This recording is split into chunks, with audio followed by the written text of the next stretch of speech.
Why were you there at the temple that day? It was Passover. To be honest, it had been a few months since we had been to the temple. The last time we came, they had raised the prices again. We didn't have enough, not even to buy a pigeon. My son was so upset. He loved to worship, and he wanted to offer something to the God that had become our comfort ever since my husband passed. I was ashamed. I promised myself I would never take that experience away from him again. So I worked and I sold everything I could, and I saved every bit so that we could come back and celebrate Passover. We were walking up to the tables, and that's when it happened. I had never seen anything like it. I barely noticed him when he first walked up. He came in so quiet, and then suddenly, when the first table flipped, everyone ran. He screamed so loud that it made me jump.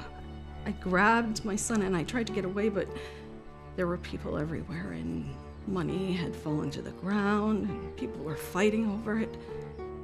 Then a crack of the whip pierced our ears, and it was so loud. It all happened so fast. I'll never forget what he was screaming.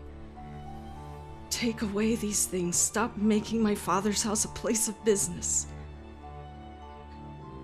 My father's house. I felt those words in my bones. I had never heard anyone speak with that kind of authority.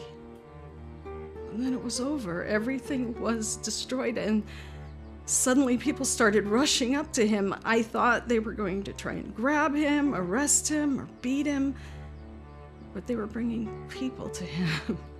There were people who were sick and hurting, and I saw this man who had just caused so much destruction gently touching those who were ill, and they were healed. They were healed. It was a sight that it was hard to believe.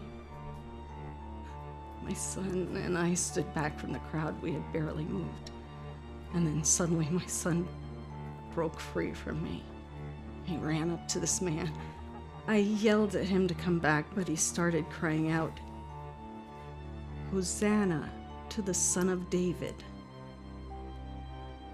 I had never seen anything like this, and neither had my son, and yet he knew something that I didn't. He knew how to respond, and I just stood there.